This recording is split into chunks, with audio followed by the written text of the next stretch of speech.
Hello from our Bloomberg World headquarters here in New York. I'm Melissa Long, in today from Mark Crumpton. You're watching Bloomberg Bottom Line. Here's some of the stories we're following for you. An unprecedented look inside the Federal Reserve with the release of thousands of pages of secret loan documents. This is almost 3 years after our parent company, Bloomberg LP, asked for the information. Lawyers for the Securities and Exchange Commission looking at the events surrounding the departure of David Sokol of Berkshire Hathaway. He bought stock in a company that he later proposed as a takeover target. We're talking about that. And I want to show you a medical device. Here it is that many baby boomers might be pretty familiar with, hip replacement. We have a story from Bloomberg Business Week about failing devices from the company owned by Johnson & Johnson.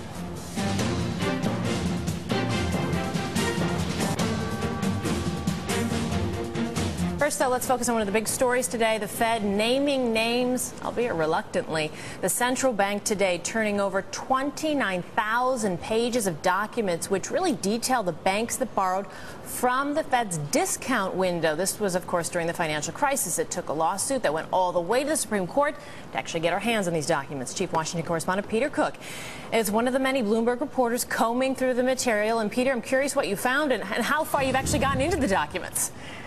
Well, we're still digging through these documents. There are a lot out there. But, Melissa, a little history here. First, the discount window. As you know, a direct loan program to banks was a critical tool in Ben Bernanke's toolbox when the financial crisis first hit. The Fed not only lowered the discount rate for banks at the beginning of the crisis, it extended the amount of time banks had to repay the loans. We knew that banks took advantage of the program, the opportunity, because the Fed told us some of the aggregate numbers. But now we know who took advantage specifically by name and how much they got. Today, the Fed handing over a computer disk to some of my colleagues here at Bloomberg that included more than 29,000 pages, as you said, of information detailing the loans. Now, at its peak in October of 2008, the Fed lent a record $111 billion through the discount window. That was not long after Lehman Brothers filed for bankruptcy, of course. The biggest single borrower at that time, we now know from going through these documents, the European bank Dexia, which received a loan of $31.5 billion. That was on October 24th. Wachovia, an American bank, of course, borrowed $29 billion on October 6th, borrowed more just 2 days later. Wachovia later acquired by Wells Fargo. The German bank DEPFA, another example here, borrowing $25.9 billion on November 3rd. So a lot of foreign banks here. That's one of the things that stands out as you go through these documents, Melissa. But also there are a long list of American banks, small ones, banks you've never heard of in local communities around America that were facing liquidity problems there, needed the cash, went to the Fed, as well as mid-sized banks and large banks. We're still going through a lot of this documents right now, trying to glean more information. We learned a little bit more about the collateral some of these banks were putting up as well. And we want to get some instant reaction from here in Washington to the release of these details, the discount window details. We want to bring in Ron Paul. He's, of course, the congressman from Texas. The Republican chairs the House subcommittee that oversees the Federal Reserve, and he's been a longtime critic of the central bank. Chairman Paul, thank you for joining us. Your immediate reaction to some of the details we've been able to provide on these documents?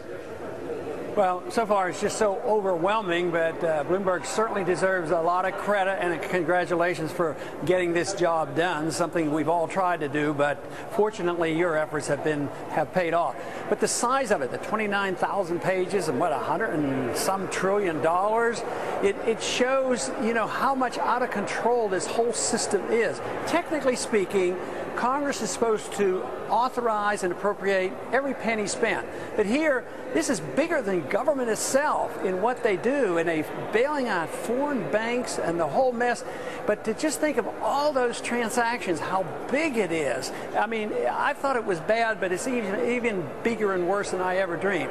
What I plan to do, though, is we have hearings coming up in May scheduled for this very purpose, to go over everything that the Fed has supposedly given us, try to dissect this out and ask questions. Why is this done?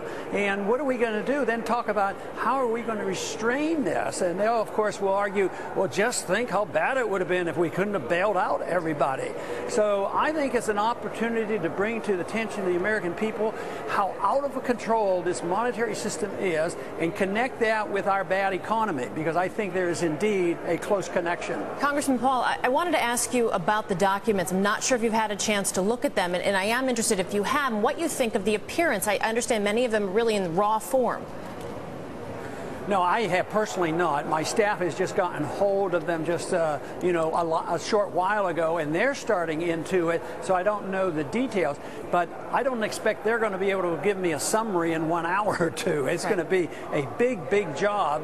So that's why the hearings are scheduled several weeks off, so that we can really analyze these, ask the right questions, and if they haven't given us the questions that we can't answer the questions we ask, we need to pursue this and get the interpretation. So hopefully this will all benefit all of us, and I think it will. I mean, just the exposure of this is a tremendous insight into what's going on. Chairman Paul, doesn't this information to some extent back up what Ben Bernanke and others at the Fed were talking about during the financial crisis? Banks went to the discount window because they didn't have other opportunities. The Fed acted as a lender of last resort, and as you said, they're going to tell you, listen, if we didn't have this opportunity for the banks, things could have been much worse. Yeah, they're going to do that, but we don't know that for sure. Maybe we're not over this crisis yet. The other thing that they tell you why they want secrecy is they don't want to let the public know that there is a problem. Now, isn't that strange? Now, if you're a businessman and you have the SEC and you have to fill out these reports, if you deceive the people and fudge your books and accounting procedures, you go to jail. But here, the Fed participates in fudging the figures and hiding it and say, oh, we don't want to be alarmists just because they're bankrupt and we're bailing them out. Why don't we deserve this information? So it's ironic that we have allowed the Fed to get away with this so long, and hopefully it's coming to an end. A moment ago, you were talking about how there was real resistance to the release of the documents. One of the other concerns was possible depositors going to get their funds out of banks, or perhaps the stigma that might be associated with lending in general. What are your thoughts on the stigma now associated with our banking system? Yeah, well, if it's deserved, we should, because that's information. That's investment information, and if they're doing poorly, maybe if we'd have known that, 10 years ago or 5 years ago or immediately when it started. But even now, people say, well, it's not going to be as easy to go to the discount window, so we're not going to be able to prevent the next depression. Well, that might be good that they can't go to the discount window, because it's not true wealth they're dealing with. They're dealing with a secret organization that creates money and credit out of thin air and bails certain individuals out at the expense of others. And what in the world are we doing thinking that we can pass out tens of billions of dollars to banks that are overseas? And at the same time, we have problems here at home with people not being able to pay their mortgages, and they're losing their home, and we have a recession going on, an unemployment rate of 22%. Yet you can say, well, look, we can't prevent a depression on Wall Street, and we have to take care of all these people, including foreign banks. The American people are going to be outraged when they understand what has been going on. Chairman Paul, let me be clear on what you hope to do with this information. What do you think it might mean on Capitol Hill? There was an effort in Dodd-Frank to, at a minimum, force the Fed to release this information on a lag time of 2 years. You want to go even further than that? You'd like to restrict the use of the discount window going forward? Well, if I don't like the Fed at all, so I think the discount window and the lender of last resort, which has been around for a long time, everybody sees that as a positive. I see that as a moral hazard, because that makes bankers and lenders be reckless. If here, we can take a little more risk, and even depositors become more reckless because, I have the FDIC, they're going to protect this. So that helps on the short run, but on the long run, it contributes to the malinvestment and the bubble sensation, that goes around. So no, that shouldn't even exist. The lender of last resort is part of the major problem. It teaches people to do things and take risks that they shouldn't be taking. Chairman, to borrow your words, you don't like the Fed at all. You authored the book, End the Fed. Is that still a concept that you really embrace? I do, but my position in the book, and it has been for years, is that I don't think it would be wise to close the Fed down in 1 week.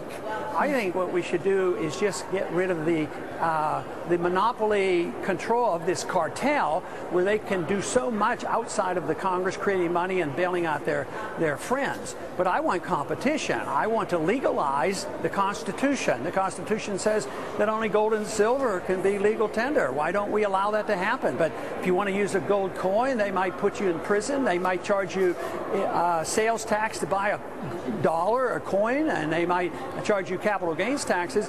But that means that if the Fed is doing their job and everybody loves them, they can keep using this paper money. But if they do what I expect them to do, there's going to be a lot of individuals say, you know what, I don't like this depreciating currency. If I'm going to save for my kids' graduation or going to college, I'm going to do it in the gold standard or the silver standard, because that will protect the wealth that I need for, the next 20 years. Chairman Paul, one last question for you. The presence of so many foreign institutions on this list, is that going to get a lot of attention on Capitol Hill? Well, I think it sure is. I think that's an attention getter, and we'll be looking into that and try to get an explanation and a justification for that. All right, Chairman Ron Paul, of course, chairs the House Financial Services Subcommittee overseeing the Federal Reserve. Melissa, a lot of folks here in Washington will be paying attention to the details coming out of these documents from the Fed. Of course, Chairman, thank you so much. Peter, as well. And, of course, this is something we'll be talking about for months, years, perhaps on end, those hearings, as the chairman was talking about, coming up in May.